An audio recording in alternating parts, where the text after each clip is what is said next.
और भारत और चीन के कोर कमांडर के बीच 8वें दौर की बातचीत बेनतीजा खत्म हो गई है। हालांकि पूर्वी लद्दाख में मई महीने से जारी तनातनी को घटाने के लिए अगली बैठक पर सहमति जरूर बनी है। पूर्वी लद्दाख में भारत और चीन के सैनिकों के बीच तनाव खत्म होने में और ज्यादा वक्त लग सकता है। वजह है कि दोनों देशों के बीच 8वें दौर के कोर कमांडर लेवल पर हुई बातचीत के बाद भी सीमा पर डिसएंगेजमेंट पर सहमति नहीं बन पाई। साझा बयान जारी कर कहा गया कि 6 नवंबर को चुशूल में हुई मीटिंग में एलएसी पर सेना हटाने के लिए स्पष्ट, गहन और रचनात्मक विचारों का आदान प्रदान हुआ। दोनों देशों की सेनाएं दोनों पक्षों के नेताओं द्वारा महत्वपूर्ण सहमति को ईमानदारी से लागू करने पर सहमत हुए।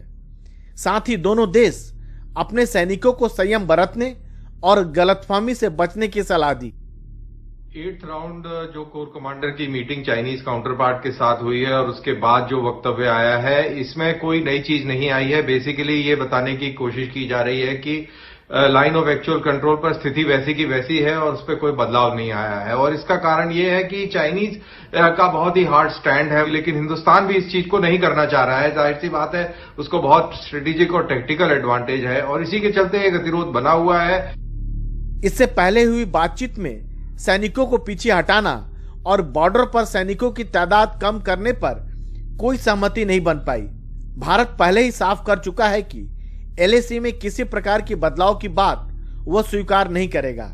इसी वजह से 6 नवंबर को सीडीएस जनरल बिपिन रावत ने आशंका जताई कि यह मामला किसी बड़े संघर्ष में बदल सकता है।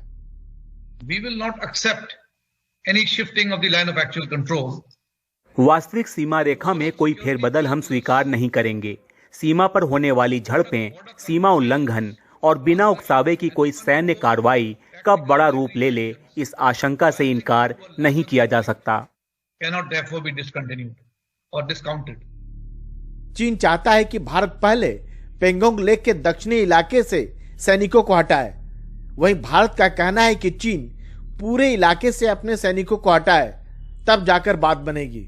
अब यही लगता है कि सर्दियों में फॉरवर्ड एरिया में दोनों देशों की सेनाएं आमने सामने ही रहेंगी। बावजूद इसके फ्रंट लाइन एरिया में आपसी सहमति से विवाद सुलझाने को दोनों देशों की सेनाएं तैयार है, तो यह बड़ी बात है। नई दिल्ली से राजीव रंजन, एनडीटीवी इंडिया।